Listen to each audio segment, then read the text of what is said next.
Welcome to Journey Through the Gate, your paranormal portal podcast, as we delve into the many questions and wonders brought on by the supernatural experience.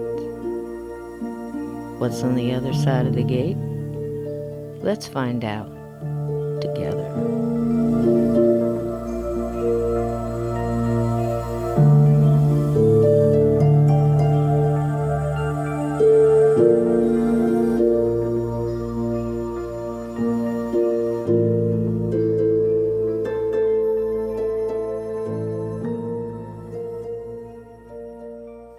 Okay, thank you, listeners, for joining us for another episode of Journey Through the Gate. And tonight, walking us through to the other side of that gate is a personal friend of mine, a wonderful medium, very charismatic. You're going to love him. And his name is Scott Davis. Thank you so much to the New Jersey medium for coming on tonight. Hi, Scott. Hi there, Cisco. Thanks for having me. I appreciate it. Oh, absolutely, absolutely. And before we get to, talking about all your experiences and all of your wonderful insights on your development of your own abilities and other people's, please tell us where we can find you so we can get that done right up top. Sure, thanks. If anybody wants to find me, they can find me at scottydnjmedium.com. And my Facebook and Instagram are by the same name. It's Scotty the NJ Medium. Again, Facebook page and an Instagram. Just look that up, and I'll come right up. Excellent. And you on your .com page, you have an awful lot of blogs and insights on there too, and you're always updating that all the time. There's a lot of good information there, I know. Yeah, I started writing that blog out of kind of a necessity because as I started to develop my own abilities, I realized that I needed some insight for what I was doing, and I started researching on the internet. And unfortunately, many of the people who had the insight I needed wanted to charge some big bucks to get the basically an insight into what to do with a medium or a psychic, and I didn't really feel that was the right thing to do. I think that knowledge should be free to everybody. So what I did was, first time ever in my life, I purchased a website domain, and then I started writing a blog for my own personal experiences through my life as a way to help other people without having to charge anybody. So the information on the blog is always going to be free, and it's always going to be obtainable as long as I keep the website up. So right now it looks like it's going to stay up for as long as I'm alive. That's just wonderful. And that's great too, because it's, you're giving back. A lot of times we talk about this with people with abilities or gifts, whether it, you're a full-on medium or a trance medium, whatever you may be. They often say, I've been given this gift, and some say it's also a curse, but you're giving back in so many different ways, and I know personally you're a very busy guy. And just having the balance of, your family and doing all the things that you love and, doing all the things you have to do to keep that going. You're also a paranormal investigator with PARS, is it not? What does PARS stand for? PARS is the Paranormal Activity Research Society of New Jersey. Okay. So basically, I'll give you a little insight on that. Everything happens for a reason, 110%. I had a crazy experience in a town next to mine in the Atlantic Highlands, New Jersey, where I was followed home from a very old movie theater. And I didn't realize it until the second night after seeing a movie there. I had a really bad experience where I was held down in my living room by something. That led me to start doing some investigation, and I was looking for a paranormal team that could help me get to the bottom of some of the things, people that had equipment like the cameras and all the gadgets and stuff. And I came across this gentleman, Patrick, who I think probably thought that I was nuttier than a banana cake or something, because I told him this whole story or whatever, and he was kind enough to meet with me. And then after we talked for a little bit, he revealed to me that he actually lived about 3 doors down from this cinema, and he invited me to start investigating with the team And then from there, we kind of just formed like our own our team like that, and started moving on from there doing investigation. So I kind of just snuck my way onto that team. I've been there ever since. Isn't that something? There are no coincidences in the paranormal, that is for sure. Once your spirit guides and their spirit, they all start working, boy, you got to take the signs. And I think a lot of times people talk themselves out of that and just say, no, man, that just happened. No, no, no. A lot of times things happen for a reason. Now, you said something followed you home from the theater. So do you think they were just attracted to you? We say, like, you kind of put out this light or attracted to your abilities and followed you home? Do you think that that's what was going So on? This is an interesting story in its own because when I was younger, my dad used to take me to this movie theater because it's in the town over.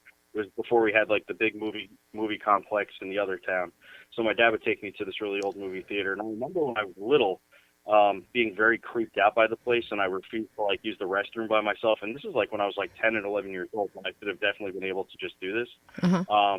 And my dad used to, not like poke fun at me, but like kind of, bust my chops a little bit about being alone in the movie theater. And I had completely forgotten about all those experiences when I was little. And I wanted to see a movie that had sold out in the big place a couple of years ago. So I convinced my wife to take me over to the other place to see the movie. It was her and I and three gentlemen in the back watching this movie, big empty old movie theater. And in the front row, there was this old man sitting. He was just sitting there the entire time since we had walked in. And it was a superhero movie. And the guy didn't look, and not to judge a book by its cover, but Mm-hmm. the guy didn't look like the kind of guy who's going to be sit there watching this type of movie. And I Yeah. asked my wife if she could see him. And she said, nope, there's nobody up there. And I was like, okay. So I knew that that was a red flag for me because I don't normally see spirits whole like that. Mm-hmm. Um, so we watched the whole movie, and eventually he kind of just faded away, and I didn't see him. As we were leaving, I went through the vestibule of the movie theater and went out the front door, and I definitely felt a little off. That night when we went home, I had a lot of trouble sleeping. I was tossing and turning, and my wife asked me the next night, like, "Hey, if you're going to be tossing and turning like that, would you mind just sleeping on the couch because I have to get some sleep?" At the time, we had a 1-year-old, and she was up taking care of him and didn't need me causing a ruckus in the bedroom like that. So I went downstairs and I slept on the couch. And around like I'd say about 2:30, 3 a.m. the usual time, these Yeah. sort of things happen. I woke up and I felt some hands pressing down on my neck, and they were so much pressing down on me that I thought that somebody had actually broken into my home. So I tried to pull whoever it was off of me, and then I realized there was nothing to grab. So I started saying my prayers, and I started praying and asking for Saint Michael for help. Uh-huh. And I'm sorry, not Saint Michael, Michael, the Archangel Michael. archangel. Yeah. Yeah. And as I did that, his pressure lifted off of me, and I was able to spring up from the couch and I saw the shadow, and it retreated from me, and half of it went up the stairs into where the bedrooms are, and the other half went into my kitchen. And I searched the house, and there was nobody there. The next day, I saged the entire house and made sure that there was no remnants of it left. So because being a medium is important, but also finding out the historical facts of why hauntings happen are very important also. Uh-huh. So Yes. after I hooked up with Patrick from the PARS team, we were able to talk to the theater owner, and he said that he believed that a long time ago that the building had been used for other things, and among one of them was meetings for mafia type things that used to happen there.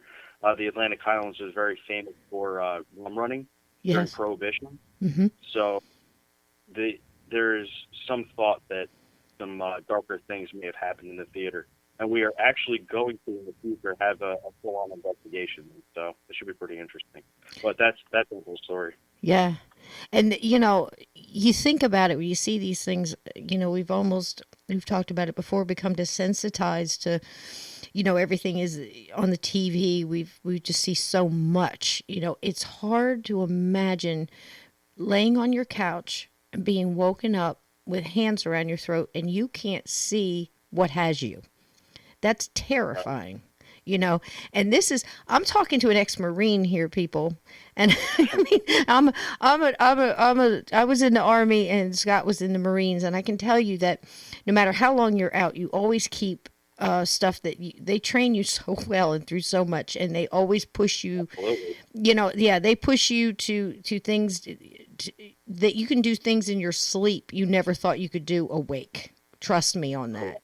And you know, you go to, it's like your default setting to wake up and just be ready to fight like that, you know, but nothing's there. So then Right. you have to go through to your, yeah, to your faith base or to your, you know, whatever seems to work for you, as far as bringing that light out. And you know, I would have called Archangel Mike too. I mean, that's just the way I'm. It's like, Mike, I need you, man. You know, it's like, come on now. Yeah, I mean, it's seriously like that because I honestly don't really have a flight, like a fight or flight. uh huh, I've gotten rid of that flight part of my fear. yeah, It goes right into like confrontational mode. So when I me too. felt that, I was like just ready. You know, I was Yeah, like, oh my god, this is actually happening in my house. Or somebody broke in and I'm getting choked out. right. Um, and then as soon as I realized I couldn't put my hands on anything, I was like, oh, this is a different kind of attack. Yeah, that's amazing. So That's amazing, yeah, and it's terrifying. And you know, it happens to people. People always say, yeah, I did in my first episode. I did this survey, and I was amazed at the research because I'm, you know, people taking surveys now on, you know, do you believe in ghosts? Can they hurt you? What, you know, and what the general right. belief is out there that ghosts can't harm you; they can only make you hurt yourself. And it's like that's not true. You know, I mean, I have seen you know, not just entities. We're talking about human ghosts here. If they're angry enough and they've been around enough and they've got, you know, they've worked out that energy. It is very much like that movie Ghost. Every single ghost there was no two alike. Everybody could do something different. They had learned something different to do with their energy. And this was probably a human being that just, you know, that's how it dealt with things in life. And it had worked on doing things like that in death. And it can happen. Absolutely. Yeah, Amazing. absolutely. Is that the only encounter you've ever had with, you know, a human, a, how do I put it? An earthbound spirit or So earthbound ghost that has had that kind of power to hurt or harm or anything like that? I'll tell you what, and I don't want to scare anybody like listening because there's all kinds of attacks. Yes. That one, for me, I would say that was very rare. Like I think that I kind of saw something I really shouldn't have, and that bothered the spirit, and that's why he came at me to Hmm. like give me a warning. Um, and you know that is what it is. But on that same street where that movie theater is located, when I was in my 20s, I worked for an electrician. You know, when I say in my 20s, I probably was like 20 or 21. I worked for an electrician, and there's an old laundromat at the end of that same street where the movie theater is. And this is really before I started to develop any of my abilities. Up until at this point in my life, I just attributed all this paranormal stuff in my life to like, I guess everybody has this kind of stuff happen to them. Yep. Well, I was in the basement of this laundromat by myself, and it's a very old building, probably a little over 100 years or better. And I was pulling some wires through the rafters in the basement, and all of a sudden I start to feel very wishy-washy. My head started to spin, and my stomach started to hurt. And I started to get what I now call movie monster images in my head. So something, and this was a psychic attack. It was not physical, Hmm. like this Holy Spirit that followed me. I got all of these crazy images, very violent and gory, like beamed into my brain. Basically, it's like I don't know a better way to say it, but it made me so afraid that I ran up out of the basement and I told my boss who I was working with, I was like, I'm not going to go back in there because something is down there, and it really doesn't want me back there. And he, of course, laughed at me, and he went and finished the job. But I refused to go back down there. And looking back at it years later, I realized that it was very much a psychic attack, Uh-huh. and there was something there that absolutely did not want me there at all. Right. So with Patrick and the PARS team, we did manage to let the now owner of that place let us down in the basement. And he laughed at us, saying, like, there's nothing down there. But meanwhile, he had I would say about 50 or 60 pounds worth of stuff in front of the door going into the basement. Mm-hmm. And nobody had clearly been down there in a very long time.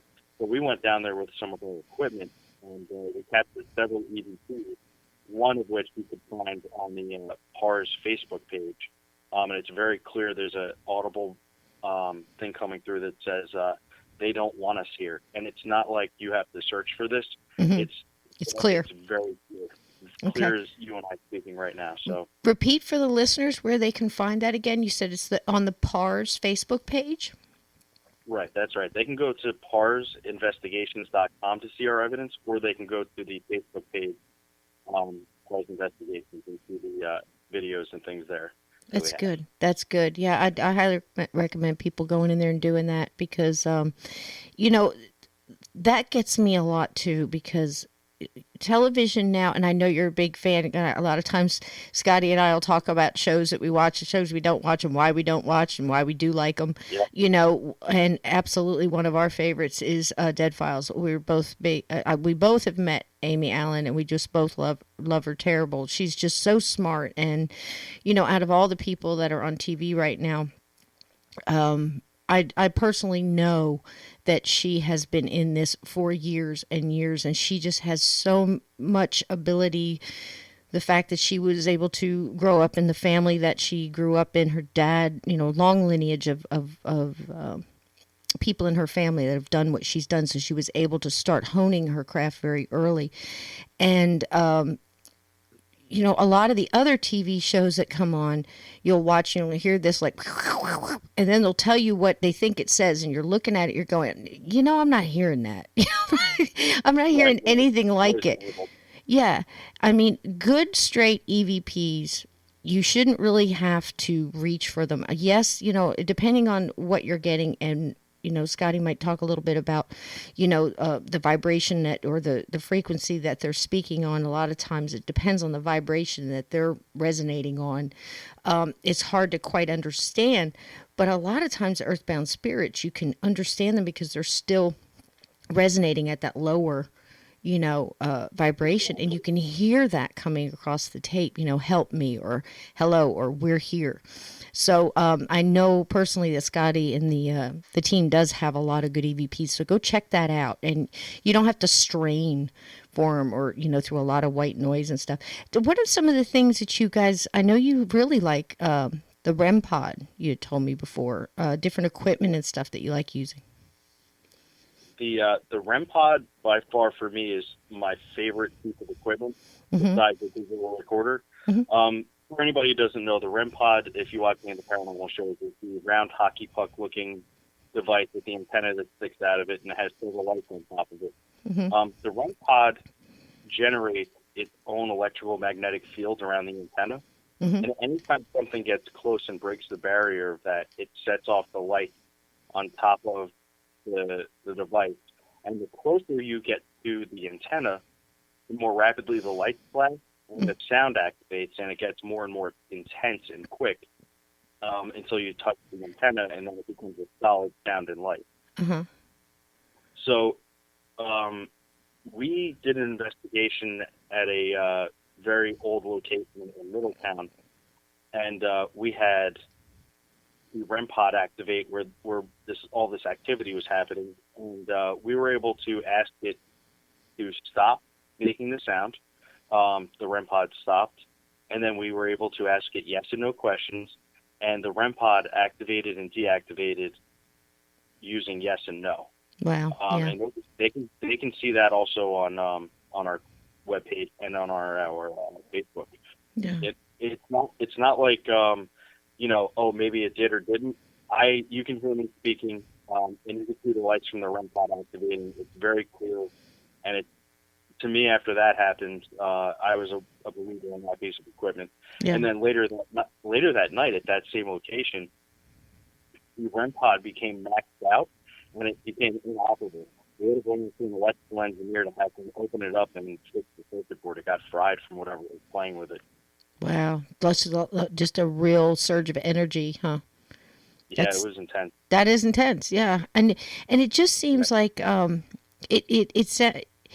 it might be easy for you to explain how that works, but it's not a very complicated piece of equipment, if you know what I mean. It's not, It's you not. find No. more with things like that.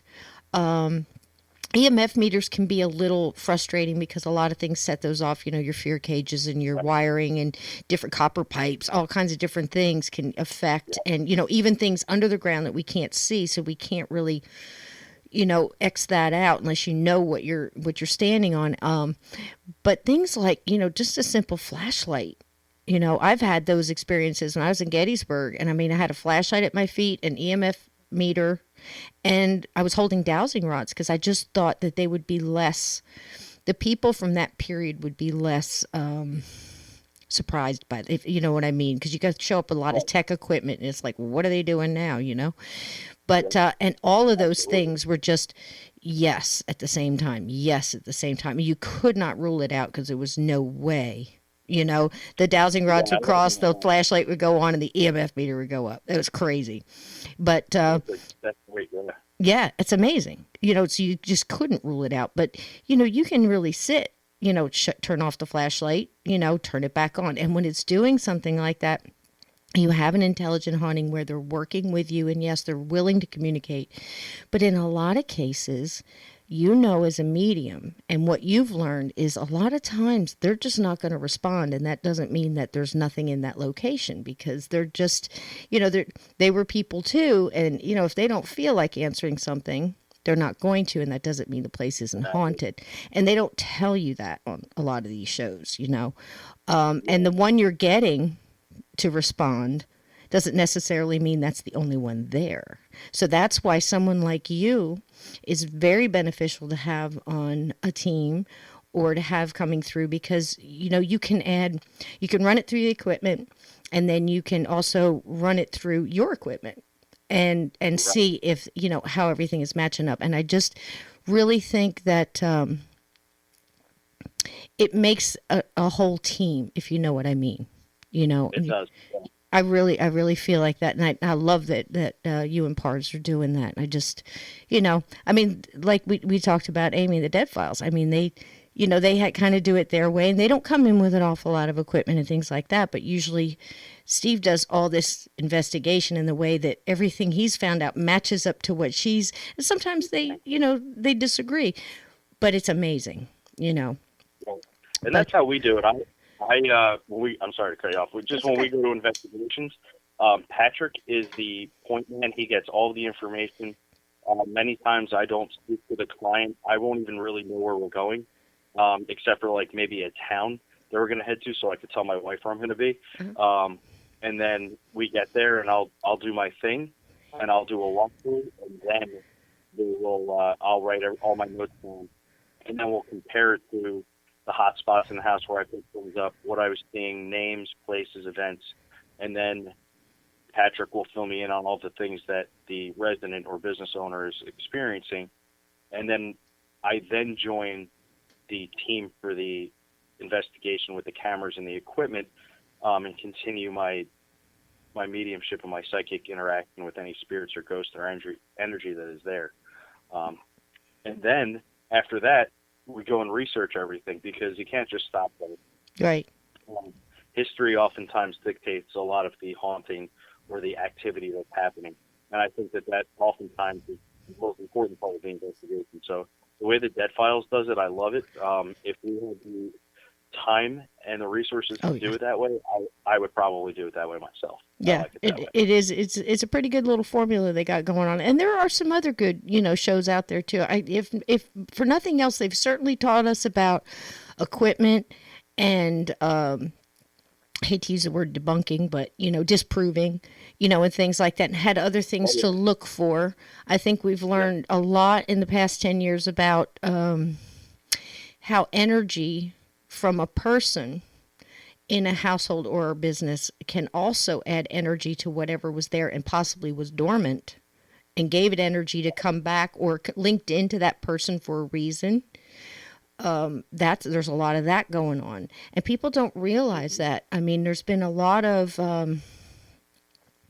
Well, Amityville comes to mind, but there's been so many different houses where there was all these different things that were happening that were more than likely woken up by the energy that was brought in by the people.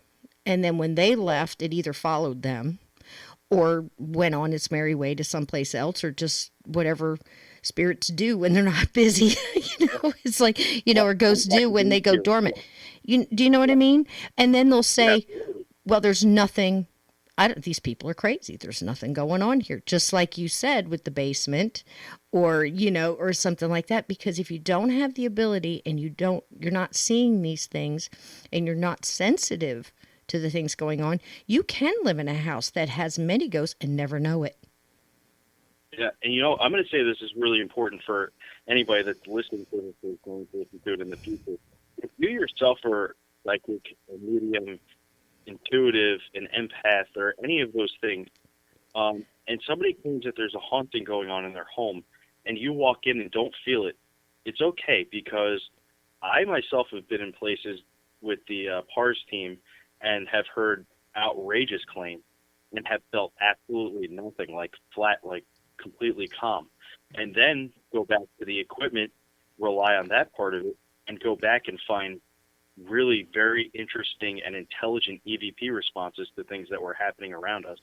So spirits are really good at hiding Yep. from us if they want to, Yep. and they're very good at interacting with us when they want to also. Mm-hmm. So don't think that if you're going out there and you come up with nothing, that there is nothing. It could take several tries before you make a connection with something there or trust you enough to talk. Right. I think that's very important. That's very important because both can be true. You could go in and feel something and get nothing on equipment, and then you go back at another time, and then you're getting all this stuff on equipment and you're feeling nothing. So it's really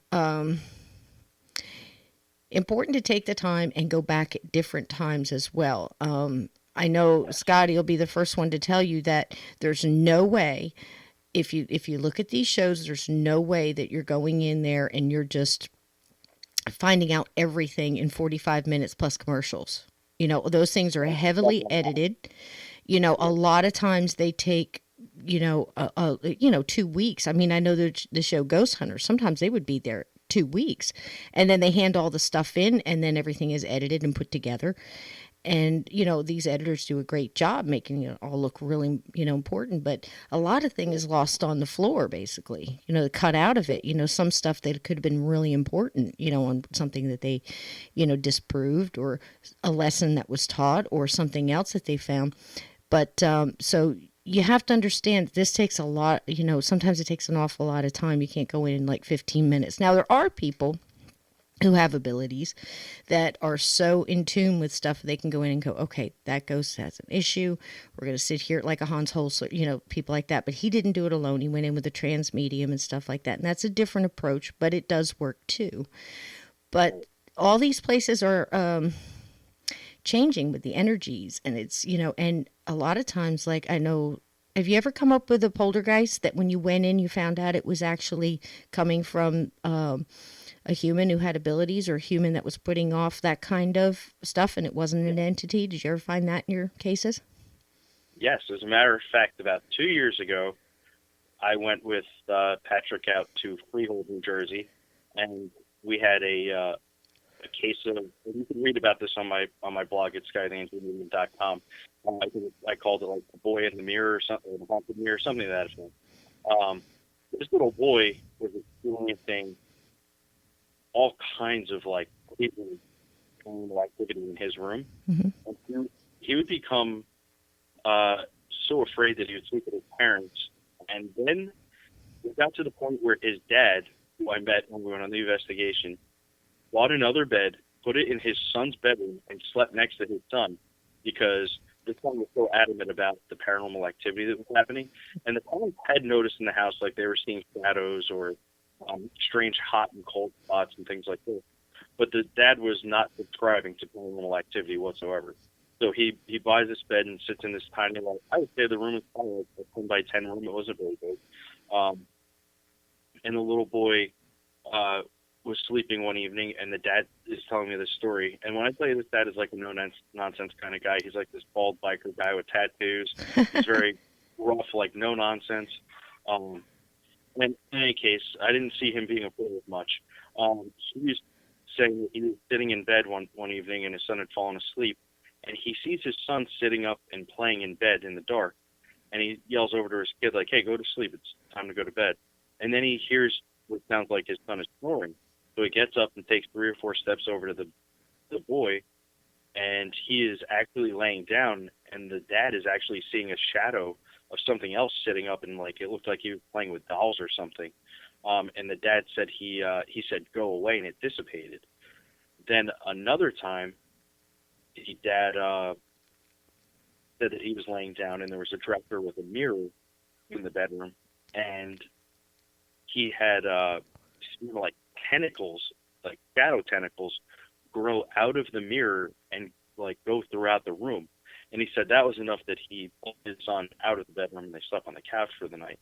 So we got the call and we go over there, and the son wasn't there, but I did a walk around of the room. And I touched the mirror and I saw one of the strangest things I've ever seen.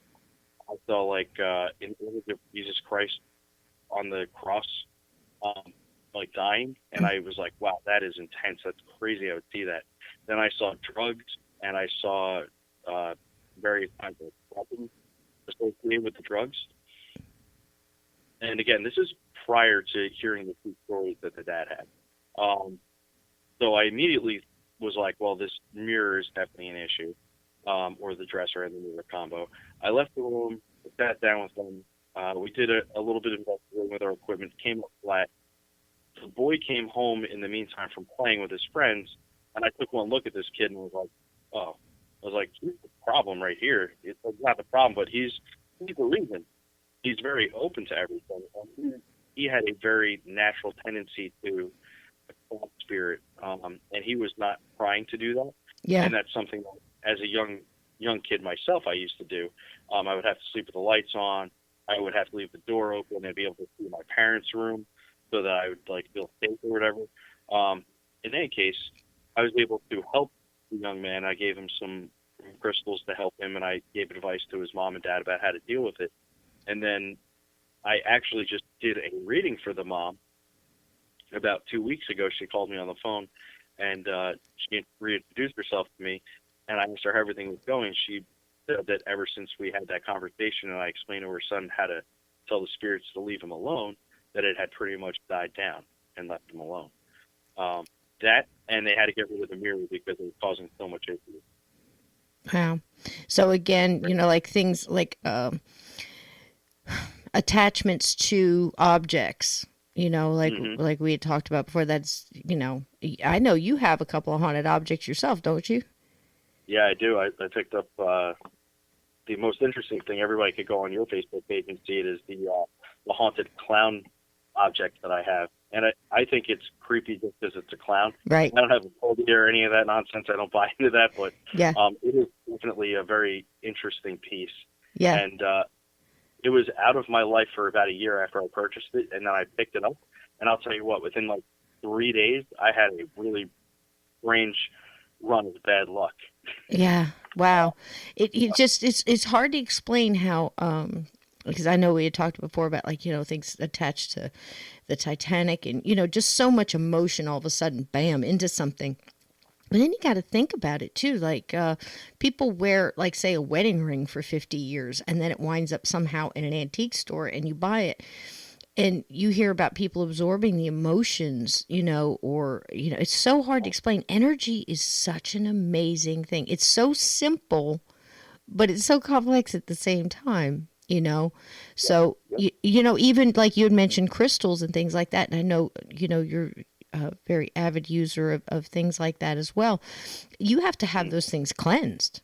You have to either, with sage, or you do it by the moon. There's so many different ways, but things absorb energy, just like buildings and land. And, like how many times have you been driving along in your car and you just drive through something and something happened there, a piece of land or a road, or you just you go through a thickness. Yeah. Happens a lot. Often.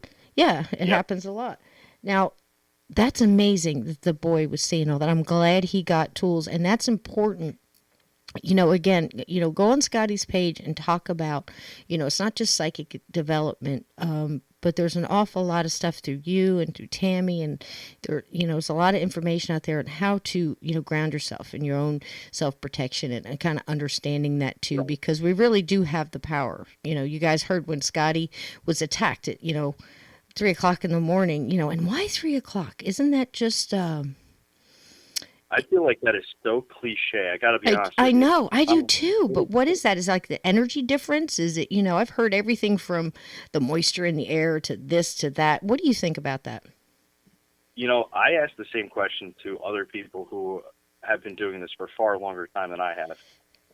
They told me it has to do with the Christ dying at 3 p.m. Hmm. on Good Friday, and this being the opposite time of day that happened at 3 a.m. Hmm. So it's like the time for like the darkness to rise up, I guess. I don't know. Yeah. Um, I've heard a I lot of really, things like that too, but it seems to me there's got to be like an energy connection in there somewhere, like, or maybe it's us. Maybe we're so deep in, our connection ourselves. Maybe we're more open at that time or something like that. I have to tell you, like the later at night it gets, the quieter everything gets around you, right? And that's the time when people do a lot of heavy thinking, and really when the world is quiet around you, you pay attention a lot more to the things that are going on. Hmm. That's why I have this theory about like normal things happen. It might be because you listen and it's your fight or flight is higher at nighttime because human beings are trained to be afraid of the things that they can't see in the dark, right? Yeah, it's true. So at nighttime, your senses are just naturally heightened, and that goes for your psychic ability too. Your intuition is higher also. So Yeah.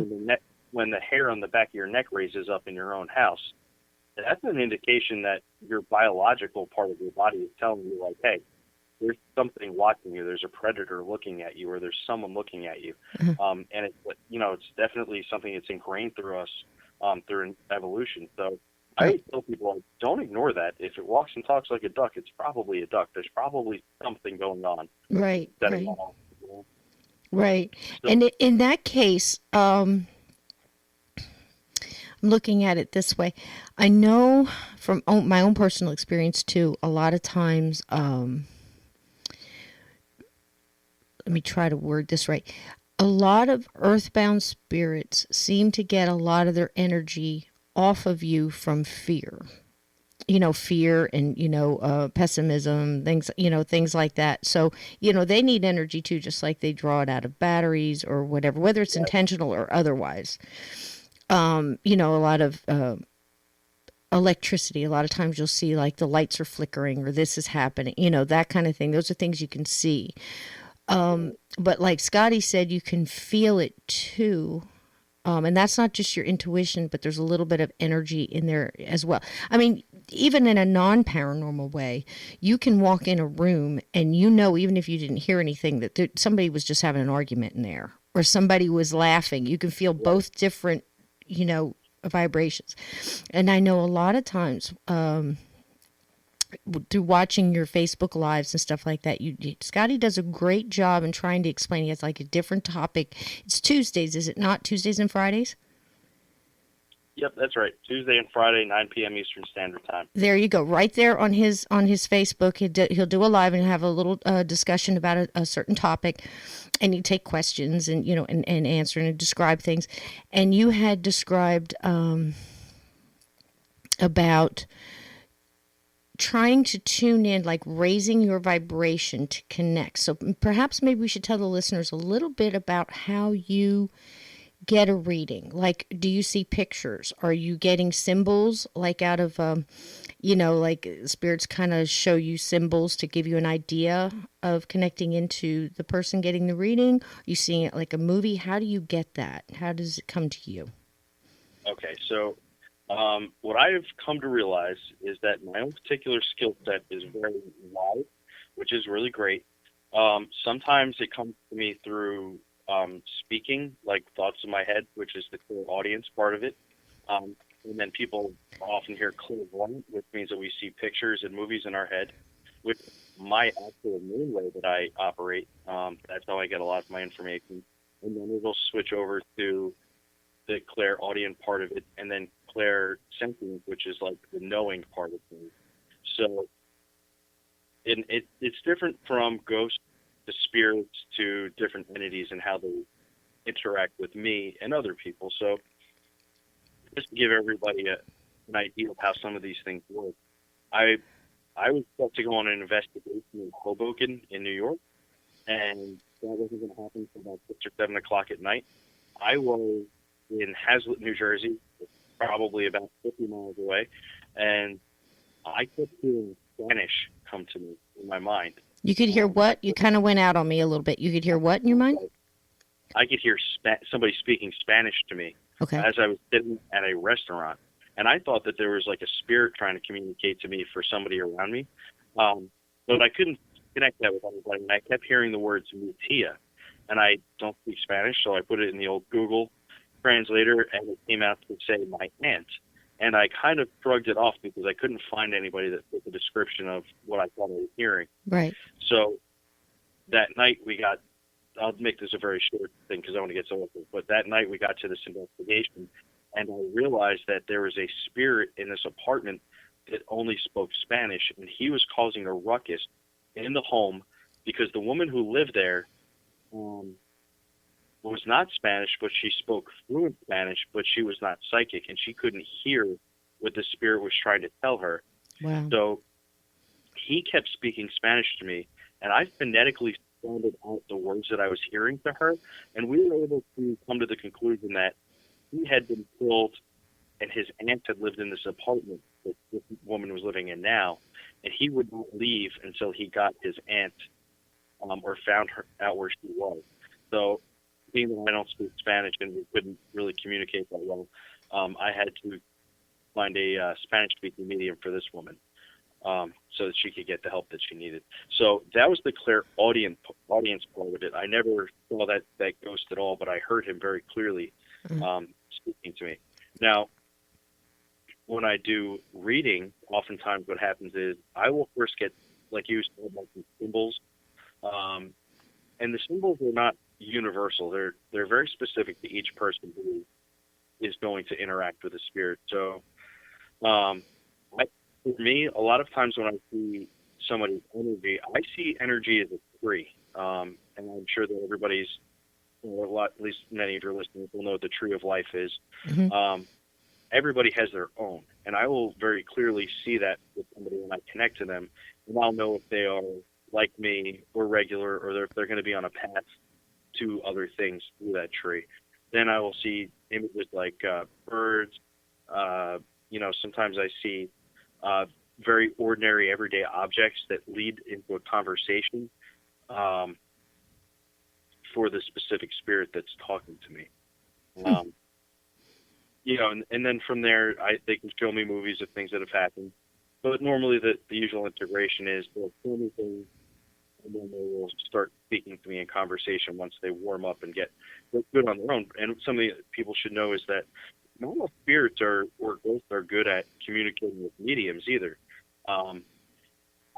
Sometimes I speak with spirit, and they're so good at it, I will talk to my client and say, "Oh, this person has come through mediums before. They're really good at communicating." Mm-hmm. And they'll say, "Oh, they come through all the time. Anytime I speak to a medium." Mm-hmm.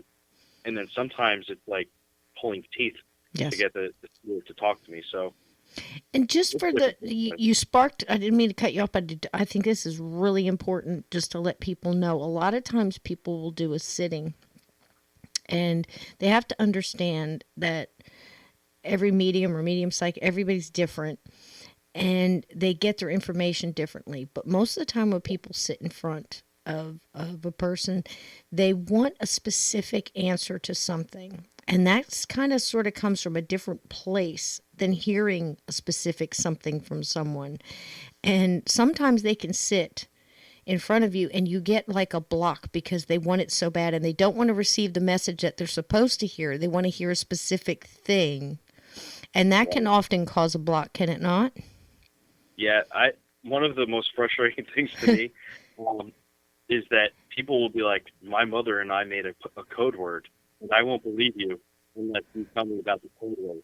Right. And I won't know. And this will be like after like a 20-minute conversation about, the 3 cats they owned and the time their dad fell off the roof. Yeah. Like super specific information that I could have never known about. Right. But then they want like a very like superficial, silly word, Mm-hmm. so that they can believe what I'm telling them. And it's just a little frustrating. So It I is don't. frustrating, but people need to realize too that their own, I don't know, I'm not very versed in this because I'm not in your seat, but I've been in the other seat many times. You know what I mean?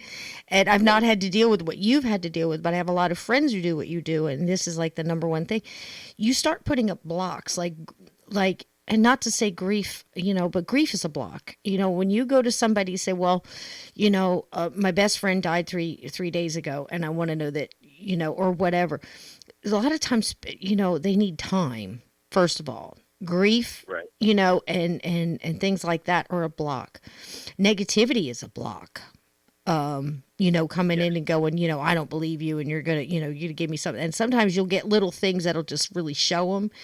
But it's like almost like a brick wall, some people say. It's like trying to get through that brick wall, and it's just, and I know just from Scotty being my friend that a lot of times it's just like, you don't even want to waste the energy on it. Like you don't have anything to prove to anybody anymore. You know what I mean?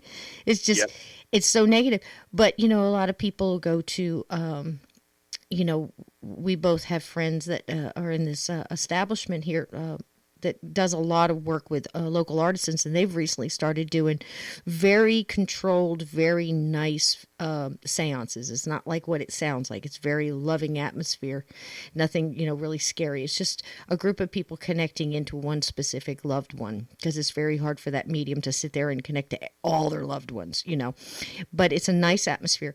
But in every group, there's that one person, and it just kind of throws it off for everybody. You can almost see the spirit standing in the back going, going, oh gosh, here we go, because it's blocking it for everybody. That negative energy is so strong. Do you feel that way? Do you get that too? Oh my goodness. I did a group reading for this woman. We'll say like in December. I did what I think was a good job. She asked me to come back and do another reading with a different set of friends. And there was a woman in the circle, and she was the first person I came to. And she was like, I want to connect to so-and-so. He's somebody that I knew. And I said, okay. And she gave me a photograph so I could connect with him and make it nice and easy for myself. So I started to connect with him. And, I picked up on the fact that she was his caretaker at the end of his life, and that he had become very ill. And then I said, he's showing me like this really big hug that he's giving you, and he really wants you to like convey this like big hug of thank you. And she was like, no, that's definitely not him, because he didn't give hugs. And I was like, oh, all right. And then it threw off my rhythm for the rest of the night for like the other 5 people there.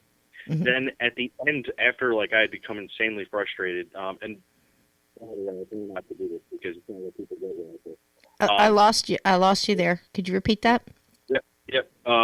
After I had lost my rhythm for the evening, and became super frustrated, I kind of like gave up on the reading, and I was saying that I've learned not to do that, and you can't let one person throw off the rest of everybody's experience. Mm-hmm. So at the end of the evening, I came back to this woman. I was like, look, I know, like, I trust my intuition so much that I know that this is a fact. Like, he wants to give you this hug.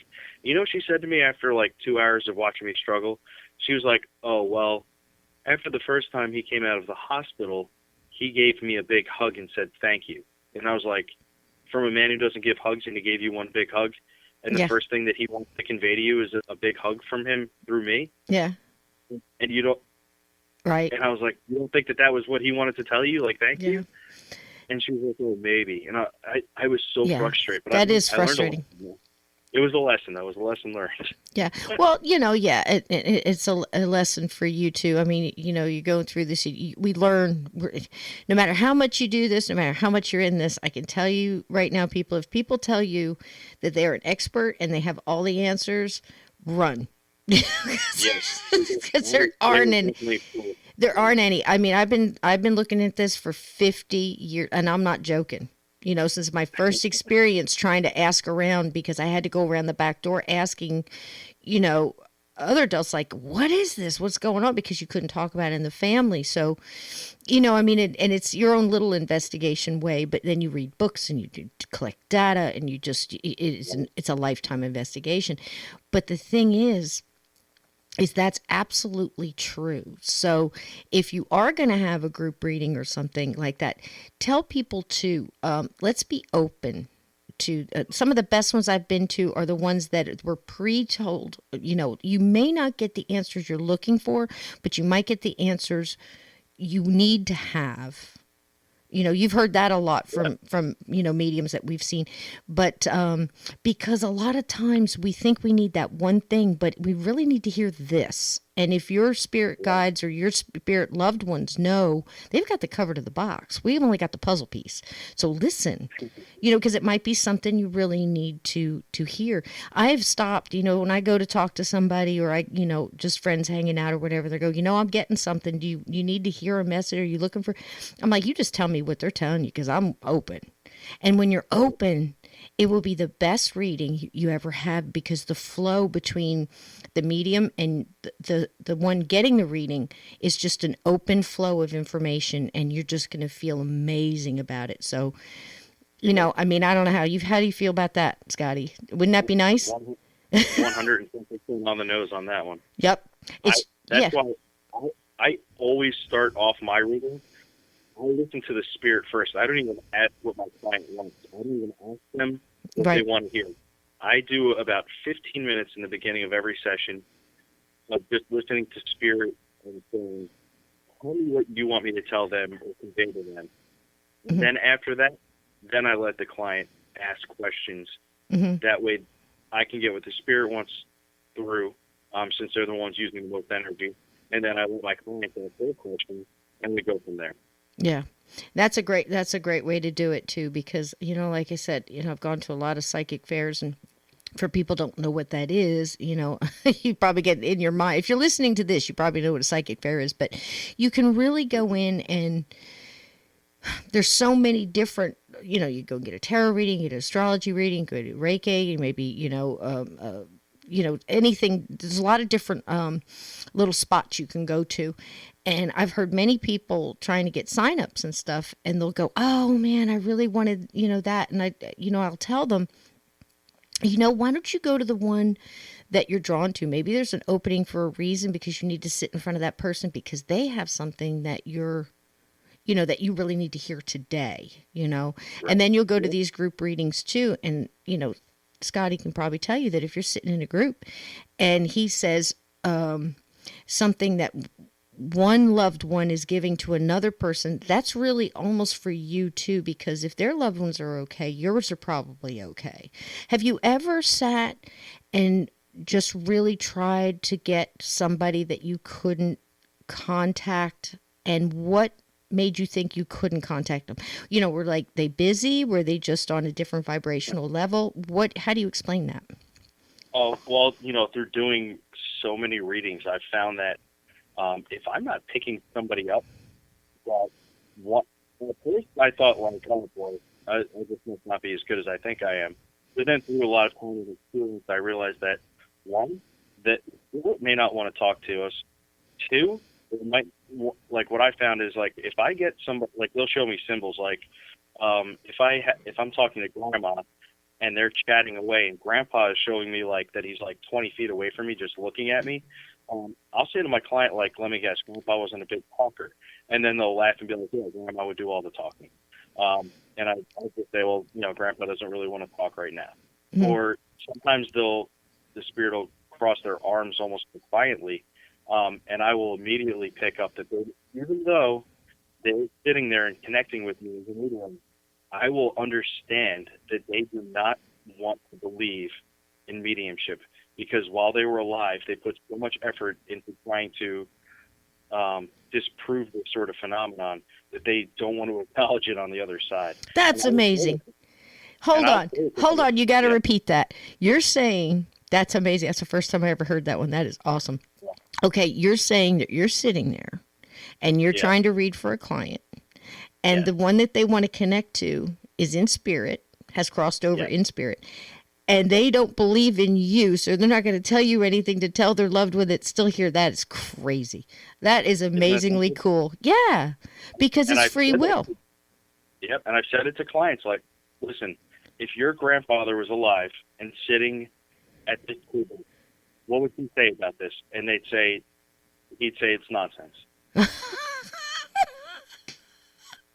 So, Okay, see, what I just said 10 minutes ago, you just proved it. Like, I've been 50 years, I've never heard that. That is amazing. I think that is so cool because it just goes to show free will. We keep telling people that human essence, the soul, once it leaves the body, it still has the characteristics of the person. You know what I yep, mean? 110%. Isn't that cool? That's Yeah. amazing. How, And how I didn't understand it at first, but after getting a couple like that, I was just like, this is the way it is. it is. If they didn't want to believe in it, they're not going to help me prove it now. That's so funny. That's so funny. That's the best thing I've heard all week. That is fantastic. But it's just it's enduring to me because it's just like, if they were stubborn old sod when they were here, they're still going to be, because there Yep. they are looking at you and their loved one is there and they still won't break it just to let their loved one know. Now they might find other ways of letting them know too. What do you Well, think about signs? I know you talk a lot about signs. Can tell us a I little do. bit about what you think? Signs are a fantastic way of letting us know that they have passed over. And if you're not inclined, like myself, to talk to them the way I do, they are very good at manipulating electronics. They're very good at leaving specifically pennies, dimes, and quarters. Probably nickels too. I don't hear it too much, but the other ones for sure. Hmm. They're very good at manipulating music, and these days they're very good at manipulating touch-screen telephones.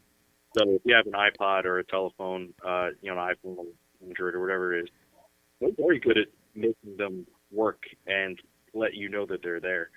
I've heard people tell me like, my uncle passed away, and a Pandora station showed up on my phone that I never listened to. I was in the car, and Knocking on Heaven's Door started playing, and I know that my uncle was a huge Guns N' Roses fan, and I actually do not like them whatsoever. I can't explain why it would just start playing on my phone, and then they'll tell me like, well, I just took that as validation that Uncle, Johnny was letting me know he was around. Isn't it amazing? So And then we turn around because we're human, inquisitive human beings, and we'll usually go nah. And I'm telling yeah, everybody to go yes because it's usually the first feeling you get through your. Everybody's got that little intuition. It's the first feeling you get. So if you thought about him and you heard that, that's what it was. that's it. That's right, and that's what I tell everybody. If that Yep. made you think of that person, Mm-hmm. that's it. Absolutely. Um, Absolutely. And it's amazing to think that they can go through. I've got a real quick one. I was really needing help one day and I was just in, you know, uh, desperate need of a little comfort. I knew I was on the right track. I knew I was going to power through this, but I just, everybody needs that a girl. And I go walking into the store and I was actually thinking about my mom who has been deceased since 76. I'm telling you, she's more alive now than she got to be when she was alive. She's amazing. She's amazing energy. And I just needed that hug. And I walked in to a place, and you know how every store plays that music. It's usually on a loop and it's continuous. It's the same stuff over and over again. And this was a song that was popular in probably 74. I've never heard that store play this type of music. It's usually on a genre, you know. And I walked in, and the song that was playing kind of staticked out, and this song came on, and it was her song. that's And, amazing. and I'm like, oh gosh, thanks, Mom. It's like there's no way you could discount that because it was just one of those songs that just never would have been played in the store, and probably wasn't even. I don't know how she did it, because she would have had to skip through. I don't know how they do it, Go to but corporate headquarters and mess with the radio. Yeah, who knows? who knows? But it's amazing. They'll do it. They'll do it, and birds and butterflies and gossamer feathers. I've had a gossamer feather wind up on the seat of my car, on my dashboard of my car, in a locked car when I needed it the most. You know, Yeah. and I don't Yeah. know who sent it, But, you know, I mean, it's like who you feel about first, you know, whether spirit guide or whatever. But that's amazing, Scotty. So that's Yeah. some of the good stuff. Yep. You know, and please, like I said, Facebook on Tuesdays and Fridays. Not on Friday nights, you try to do a couple, you know, pull a card and try to do little mini readings and stuff like that, which I think is amazing because that takes a lot of energy, and you can't get to everybody, but you do quite a few people, and they're always amazing, always make people feel better. So tune into that if you can, guys. On that's on your Scotty the New Jersey Medium Facebook page. Yes. Yep. Okay. Yep. You got it. And now that's a lot of the good stuff. I know you've got a story where that kind of really puts you through some, you know, stuff. Tell us a little bit about that, because yin and yang. There's good and there's, you know, the dark too. You know, I know you've got some scary ghost stories. Give us some scary ones to get us to sleep tonight. Okay. All right, everybody gather around. I got my candles lit. I'm ready to go. I actually turned all the lights on because this actually still scares me to this day. Okay. So Here, hold my this hand. I'll get you through. this story is interesting because it's based on a very popular urban legend. Okay. Okay. I'm sure that most of your listeners know the story of Bloody Mary and how it worked. But if you don't, I'll run it through real quick for you. Go ahead. You're supposed to stand in front of a mirror with the lights off and stand in front of it and stare at the mirror and say Bloody Mary several times and spin around. And when you're done spinning around, the image of this spirit is supposed to show up in the mirror and somehow interact with you, either by scratching you or shoving you or showing you something pretty awful as an image, okay? Mm-hmm. Well, when I was in the third grade, I had moved from one school to another, and I was the new kid. And this was sort of like the thing that was going on in the third grade. Somebody was talking about Bloody Mary at lunchtime, very early on in my time in the school. And I was just like, I don't believe in that. It sounds like complete nonsense. It's garbage. Probably trying to sound cool and defiant. That's usually So, what starts it, Scotty. yeah, absolutely.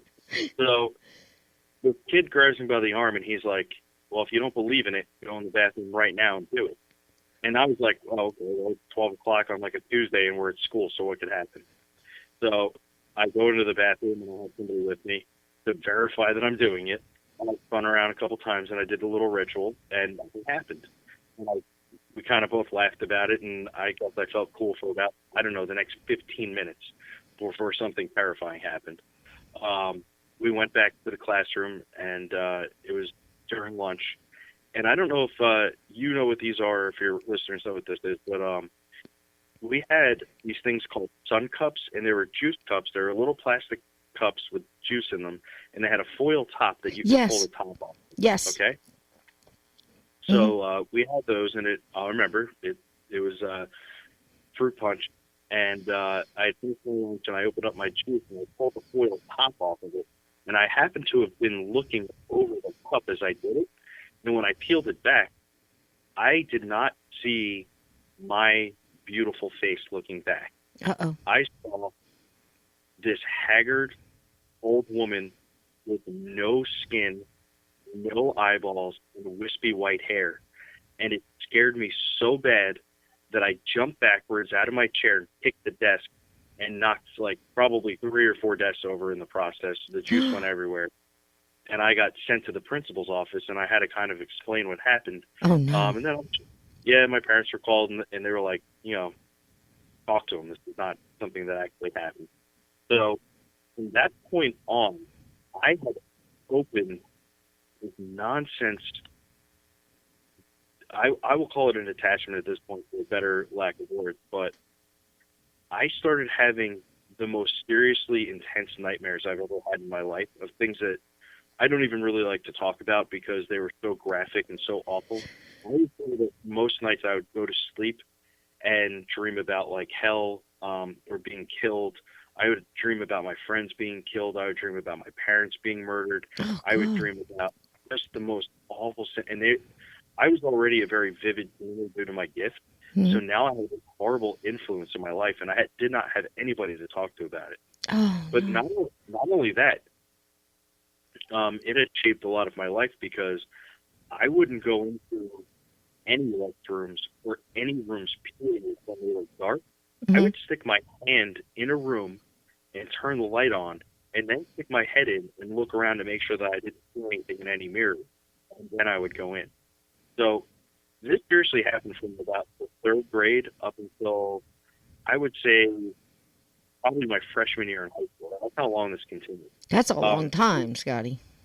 right, and it was just miserable. It was not a good way to live. No. And there was nobody to talk to about it. Nobody would listen to me if I did tell them. So one night I was having like this recurring nightmare about something coming to my bedroom window and coming in. So I was, I remember in my dream I was looking out the window, and I was on the second floor of my house where my bedroom was, and this thing came up to the window, Oh God. and yeah, and it I turned around to run, and then I remember in this dream that I had, I just got I got the nerve up, and I turned around and I punched the glass as hard as I could in my dream, and I said, "You're done bothering me. This is over, and I'm finished with you." And it stopped. Wow. And from that point on, not only was I not afraid of that anymore, but there is not a paranormal situation that I have been in since that time in my life that I have been afraid to deal with whatever was going on. Empowerment. Right. Wow. So, let me tell you, when I say that it was intense, I mean, I've always been a big guy. So if you can imagine like a 180-pound teenager having to like, be like a 5-year-old and put the light on before he goes into the bathroom, like, Yeah. that's what it was terrifying. It was awful. Well, it is terrifying, and it engulfs you. And to tell you the truth, it's almost impossible to tell somebody, "Don't be afraid," because that's what they want. And then you go, "Yeah, sure." He's like, "Who isn't?" But if you condition yourself, it's almost like you went through that, and nobody should have to go through that. And I'm sorry you did. I've had Right. my own. I understand that realm of fear. I really do. But it's almost like you went through that to learn that you had that light in you, that empowerment. We do have, that power, to say, that's it. There's no, Right. there's no more of this. Or, like you did when you woke up and almost on default, you knew the minute that, what you were dealing with, how to deal with it. You put Right. that light out there, you put that, protection prayer around you, and just, rebuked it basically. So that's a great lesson for people, learning. We're not saying, you know, challenge or anything like that. That's one of the worst things I've ever heard anybody do. But you Right. can stand firm like Scotty did. And, I'm glad you didn't put your fist through the glass, but I was waiting for No, I that to didn't. come. No, I mean, you know what? I woke up and I was like, did that just happen? And I felt like somebody lifted like 1,000 blankets off of me. Like I was nice and cool. I Yeah. didn't feel heavy anymore. It was awesome. So I'll Yeah. never forget that. You know? Yeah. That's amazing. And it's something like that that's so it could happen to anybody because we've all been through that. We've all been, stiff as a board, light as a feather. We've all been the Ouija board route. We've all been, the dare route and stuff like that. But there are things that, attach to that because you're basically kind of in a mini way opening yourself up for it. Right. If you Now, know what I mean. I will tell everybody that listens to this, don't go poking the bear. Like Exactly. if nothing is bothering you, don't go looking for the trouble. I, as a paranormal investigator, the last thing that I try to do is elicit a response. I would rather go to a location 100 times and 99 times come up with a flat energy than go in there and just antagonize it like you might see on some television shows. I think that's a horrible idea. Yes. You are absolutely opening yourself up for an attachment, Yep. and you're opening up to challenge things that you don't understand. And I will tell you, I don't fully understand them, and I see them and hear them. But when I tell you that something has the ability to be in Washington, Tacoma, or Tacoma, Washington, and in Middletown, New Jersey at the same time, that's true. Yes. There's no certain time for these things. They can be anywhere and everywhere all they want. Yep. So Yep. don't go out Yeah. looking for trouble or picking a fight with these things. It's not worth your energy and your life. Yeah, and and Scotty's talking about, I believe, I could be wrong if I am, tell me, but I think you're talking about people. I mean, you got to look at the amount of different people. You can go in a grocery store and every human being is different. You don't know what, each human being is capable of, what they've done in their day, their past, or what they'll do in their future. Ghosts are no different. They are the essence of people. And, they've either chosen to stay for whatever reason and know it, or they don't know they're dead and are aggravated, or whatever is happening. But that's the human side of, the spirit. There are things who never were human that have more ability and things that we just cannot understand because everything is different. There's stuff that's ancient that's been here that's going to be here long afterward. There's so many things out there. When you go poking around and you go challenging and provoking, you don't know who you're pissing off. Right. And this is I'm just going to use this if you don't mind. I've been in places where people, I don't use the word demon. I think it's a very strong word to use in the paranormal. Mm-hmm. I have been to places where animals were being mutilated and nobody had an answer. Mm-hmm. Large animals like horses were dying. Healthy animals were just dying for no reason. Mm-hmm. And I was asked to investigate, and I had met very nice human spirits on the property. And I had walked up to a line on the property, and these very nice human spirits told me very nicely, this is as far as we go, because out there is where it lives, and we're not going there. They told me that they had given me as much help as they could, but they weren't even going to deal with it as spirit, which really sent some chills up my spine because I've never heard another spirit be afraid Yes. of something. Yes. So, yes. And I've been in situations too, trying to help, because sometimes sometimes I just wind up, I don't even know how sometimes, but I get there, or I'm with somebody, or they need help, or I just wind up in a spot, and just like you said, the human ghosts that are just basically trying to find their way and what's going on will say, no, you got to hurry up because it's in the basement and it knows you're here. It knew you were coming and you got to do this quick because we don't want it. We have to go. That kind of situation. There are things out there that you don't want to mess with. So when you go around and you think it's cool and you see stuff on TV, it's like, oh, we're going to open a portal. Really? That's like opening your front door for anything to come in. And, somebody like Scotty's going to have to come in with a team, or, even more, and try to figure out what happened, what's going on, where is it, close it down. It's a lot simpler to open things like that than it is to close. And then you got to deal with everything that got in. Isn't that true? Yes, very true. Mm-hmm. And you wouldn't put a beehive into your house and let it loose. Yeah, it's easy to do, but man, getting rid of all those bees would be a problem. Yeah, I just dealt with an individual, a friend of mine, who came on. He's on episode 2 or 3. I'm sorry, losing track. But Sean, and they started doing that, and his one friend didn't have that kind of. He was unself-aware of his empowerment, and it just kind of it worked on him and worked on him and worked on him till finally it won. And it's a sad thing, and I don't know how much was his own influence or how much was the outside influence, attachment-wise or whatever. But I know it happens. And that goes right back to the beginning of our conversation. Can ghosts and entities and stuff hurt you? And I'm going to say I'm right there with a lot of other people. And I go, yeah. Yeah. They certainly can influence you heavily as well.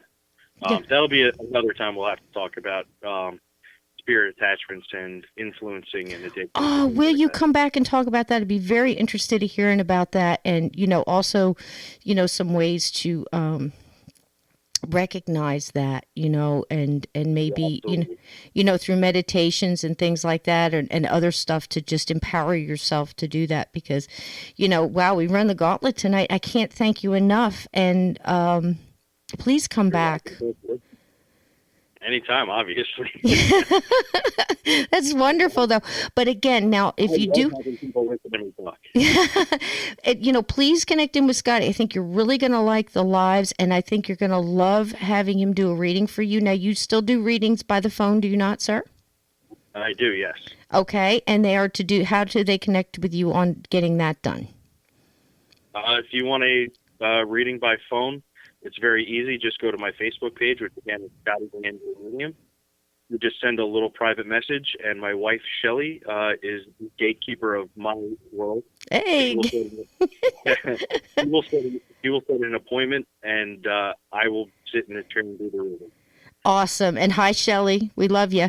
And also, that's something that Scotty brought up. Scotty is a gatekeeper on our discussion page for Journey Through the Gate. So you can also get questions answered there, or get in on some really good discussions about different, types of ghosts and myths about them, and some of the realities of them as well. And it's just a real interesting discussion page. And I'm proud to say he's one of my gatekeepers. So you're in good hands. And thank you so much for coming on tonight. And, Thanks for having me. Oh, absolutely. It's been a wonderful conversation, and I'm so glad that you got rid of the thing in the mirror, man. That's just, no more of that. No. Okay, Scotty, thank you so much, and thanks for coming. This was a scary walk on the side of the gate. I'm glad we made it. Phew. Thank you, my friend. Thank you, my friend. Bye. Bye-bye. Thank you for joining us on Journey Through the Gate tonight. We thank Scotty Davis. And if you have a story, please email us at journeythroughthegate@gmail.com, or become a gatekeeper on our Facebook page. Thank you, and always remember, keep your feet under the covers and keep your closet doors shut, because there are things that go bump in the night.